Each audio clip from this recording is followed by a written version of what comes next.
The Trump administration is finding an 11th hour solution to make sure active duty service members get paid today. Unfortunately, many military families and veterans are preparing to turn to food banks when food stamps benefits run out tomorrow. Brooke Taylor is live for us in Dallas. So, Brooke, civilian families feeling it too. Our focus right now on where you are. Hi, Harris. Well, first off, everyone loves payday, and thankfully military members woke up and they got paid today. But there is growing anxiety that that could stop soon.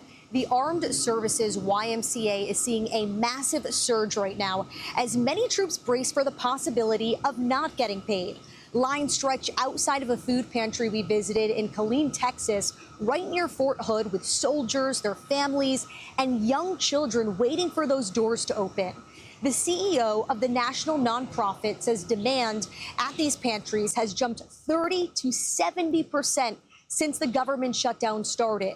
The biggest uptick right now is happening in areas where there's a lot of these junior enlisted service members. Many of them live paycheck to paycheck.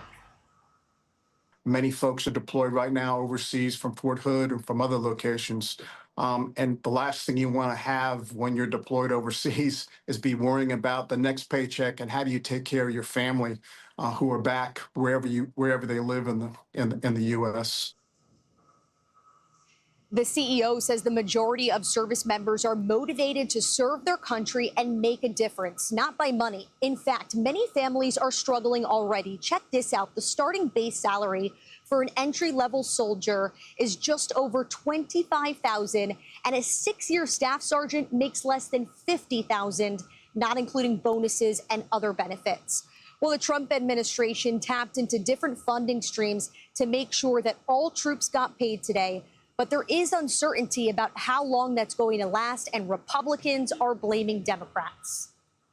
I know that the Trump administration is desperately trying to figure out how we pay the men and women that are serving our country. Unfortunately, Chuck Schumer, this could be solved if he just would allow a number of his members to support opening the federal government.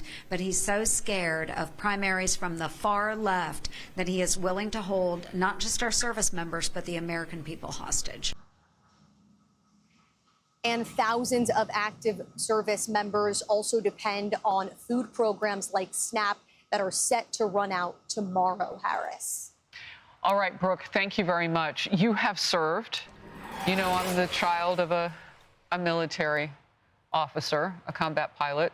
We see things a certain way in this instance. They continue to serve no matter what because that is their job and they will not walk away from it. Yeah, my father was career Army, went to Vietnam, and it was the proudest thing he did outside of his family. And you're right, they're going to serve. They enlist. They serve to protect us. And this is the part of this game that it's at some point you say, okay, in D.C., you know, it's gone too far, and I honestly believe that Democrats are just playing the blame game, just hoping that with the help of the media, the public will blame Republicans and Donald Trump.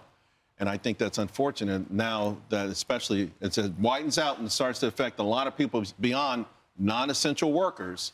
It's ridiculous. It's unnecessary. Well, look, one of the things, Rosanna, that viewers are coming up to me and asking about is this idea of if they can't talk to each other and everything is on the line, what does it look like when it's not? And this is a lot of watching the sausage making, and people don't need to see this much, they tell me. You know, politics has really gone so crazy in D.C., and I keep thinking, if these legislators had their paycheck taken away during this period, would we have come to a resolution a lot quicker? Why can't we do that? I think that would make them come to the bargaining table and settle this a lot quicker. But, you know, I keep thinking about the people who are affected. You know, we send these men and women overseas to fight for our freedoms, and then they come back to an empty refrigerator. I mean, this is not about politics. This is about values.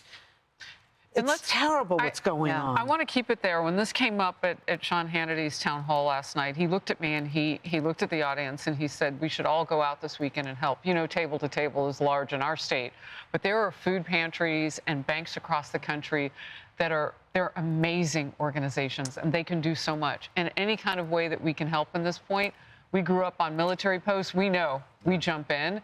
And I know Americans are awesome and that they will do what we can this weekend. But that's what this is about, Marie.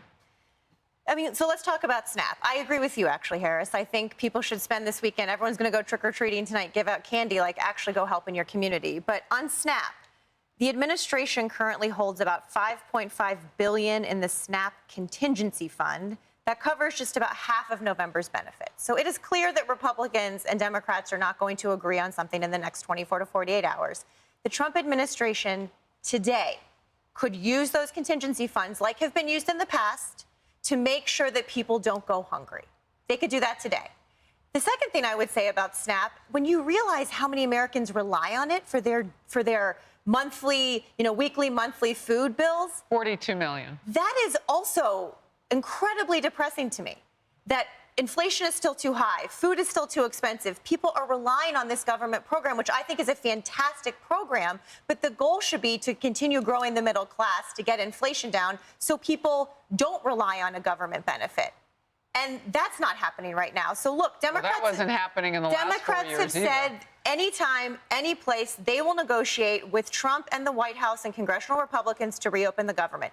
The Republicans just want the Democrats to cave. And that actually isn't true. Chuck Schumer has voted to pass the bill just like the one in front of him 13 times. The Republicans are not negotiating with Democrats. They just want to force Democrats. And Democrats have said, you need our votes. It's the other way around. Talk to us. It's the other way around. Trump refuses to talk to them. That emergency money they could do, but you just said it runs out in November. We don't know how long this is going to go. This ties with the longest shutdown in history on Monday. Let's make sure people are not hungry now, and the Trump administration could do that now. Well, I think that's something that we could all agree on, is that this issue of military pay is the single issue that should get Republicans and Democrats together to reopen the government, not holiday travel, which is probably what it's going to be, but this specific issue. Thankfully, the Pentagon was able to shift some funds around so they'll get this paycheck now. But the fact that that was even a question. And a donor. Yes. Massive. And a donor. And it was a question mark when, like you said, Rosanna, that Congress was getting paid is one of the reasons why the congressional approval rating is so low. I mean, they got to get together and figure this thing out now. Is it reality that House members would not get paid this point? I mean, all the focus right now is on the senators. So that part of the chamber, yes, the other one, no. What is the reality in that? I'm not 100% sure, but I do agree if they have skin in the game, not just stop them from getting paid, but stop them from trading the stock market with all the insider knowledge. All both sides. They're raking us over the coals. They're all becoming millionaires, and that's why they don't give a damn. Agreed. Okay, well, let's stop there. Yeah. Hey everyone, I'm Emily Campagno. Catch me and my co-hosts Harris Faulkner and Kaylee McEnany on Outnumbered every weekday at 12 p.m. Eastern, or set your DVR. Also, don't forget to subscribe to the Fox News YouTube page for daily highlights.